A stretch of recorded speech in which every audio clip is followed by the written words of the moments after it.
Now that you've updated your existing HTML4 and XHTML content, take into account the changes in HTML5, and perhaps even added Ruby support to those places that you can use it. Maybe even added some of the more nuanced features of HTML5, refined semantics. It's time to validate your changes. So, first of all, there's a new validator that's been in development to help spur and encourage both the development of HTML5 itself and folks to publish HTML5 pages on the web. Because being able to validate something is an important part of being able to author it. That's validator.nu.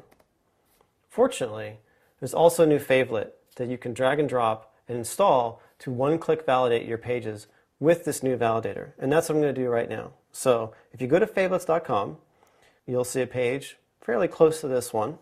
And what you want is you want the HTML5 validator.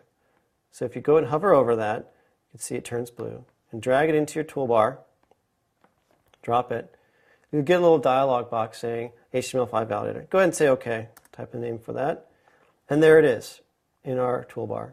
Now, go to a website, say for example, a website of like a web design consultancy. I think the guys at clearleft.com do a really good job, so let's go check out their site. And to validate, whether on your site or someone else's site, all you have to do is click the one-click validator favlet, and it uses validator.nu, as you can see from the URL, and validates the page. In this case, it's been checked, being served as text HTML, it's being validated as HTML5 plus ARIA, and the document validates. The guys at ClearLeft are doing a great job and have made their site validate with HTML5. Excellent. And you can too, and you should. If you're hiring someone to do HTML5 work for you, now you know how to check if their website themselves validates as HTML5. And if a web design consultancy's website doesn't validate as HTML5, probably shouldn't be hiring them to do HTML5 work for you.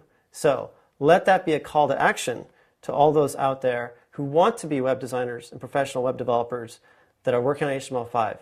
Update your sites, because not only should you be checking if they're valid, but your peers and your customers and clients will be checking to see if you can get things right yourself before deciding to hire you or not. Nice thing is that the W3C validator now also supports HTML5. So you can go, if you like, instead to validator.w3.org and use that validator as well. But back to a personal level, what you want to do is verify that all of your changes validate. And that's important. Always make sure that your code works before harshing on anyone else's. Make any necessary fixes and revalidate. Again, using the one-click validator, it's fairly easy to do so. Now that you've made any necessary fixes to your content so that it validates as HTML5, what next? Well, congratulations. You've upgraded your existing markup to HTML5. Well done. If you want to refer to any changes, check out the HTML4 differences document. But otherwise, you're now ready to learn new HTML5 features. So let's get right to them.